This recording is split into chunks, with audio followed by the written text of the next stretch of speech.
Hey everybody, welcome back to Service Talk Saturday. It's a nice rainy and cold day here in the state of Virginia, but today I want to talk about hydraulics. More importantly, hydraulic testing. I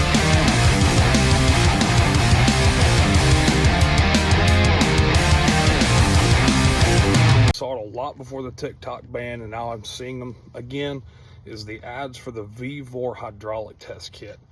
Oh boy.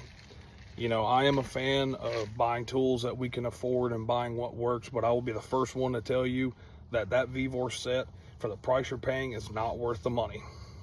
If we're testing hydraulics, what do we want? What are we looking for? Well, if we're testing hydraulic pressures, usually there's an issue within the hydraulic circuit that we're looking for. So why would we spend money on a cheap hydraulic test kit when we're trying to find an issue? Because a lot of your manufacturers, Cat, Komatsu, Bomag, Workgen, Vogel, I don't care what it is, every manufacturer is going to have a set of hydraulic pressures within that circuit, and you're going to have a range from A to B. That's what your hydraulic pressures should fall under. A lot of guys, when they get machines in and they're doing their PDIs, we tune machines. We tune machines to be on the higher end of that A to B spectrum. So if we're out there testing hydraulic pressures, why are we going to use something cheap? And that's what we're going to talk about today. So right here I have my main setups for testing hydraulics, doing some engine testing with some low pressure stuff, but I still use the same brand of gauges. So this is my Tifco low pressure gauge, and these are all Tifco high pressure gauges for testing hydraulic circuits. This one's kind of a mess. This one's still set up from actually doing some old pressure testing on a Komatsu loader, where we needed to see the numbers that we were getting inside the cab under a full stall condition. So we had a really long hose set up so I can get from the engine bay to inside the cab comfortably while I was reading. I'm going to use this gauge specifically because this is actually one of my personal Tifco gauges that I have. I prefer the Tifco digital gauges. If this one will turn on. Yep. Okay, so this one's turning on.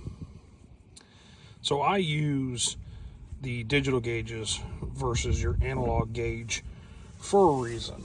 Analog gauges are good, but not everybody can read a analog gauge, and we're actually reading some.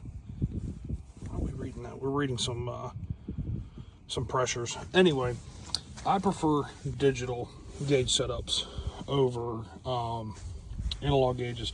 One, digitals are easy to read, especially with the Tifcos. I can actually swap the units around. I can go from kPa to kg centimeter squared. I can read PSI. There's multiple units that I can read in just one gauge head. Two, when you're submitting a request for technical help, whether it be from Cat or Bogan or myself, when I request technical assistance from Komatsu, they don't want to see any other reading besides what's off your gauge. And for me personally, I think it's better to submit the picture of a digital phase gauge over an analog gauge. Then there's no question of what my pressure reading on that said circuit was. Now, Tifco kits are on the upper end of hydraulic kits. These kits can range from $1,500 all the way up to $5,000–$6,000 for hydraulic kits. But this one specifically comes with every fitting that I would need to test a Komatsu circuit with all these fittings. Now, your cheap kits are going to come with cheap fittings. They're going to come with cheap O-rings. They have more expensive kits, come with a higher end fitting. They're better machined. You get a better O-ring quality, better sealing surface, so that your numbers are accurate 100% of the time. So when we're testing hydraulic circuits, personally, I say spend the money, buy yourself a quality set of gauges, or one or two gauges. You can always need a high pressure and a low pressure gauge. Buy yourself a set of quality gauges and start piecing your sets together one by one by one. Get the fittings that you know you're going to use the most. Most of your service manuals will tell you what fitting goes into that test port, what the machine thread is it a pipe thread, is it a JIC, whatever it might be, it will tell you what your fittings are. So look in your books, whatever you're commonly testing, those are the fittings that you want to buy off the rip. Don't buy these cheap kits. Your readings are going to be all out of whack, your readings are going to be inaccurate, and your diagnostics are going to be 100% inaccurate every single time. We do it right, we do it right the first time.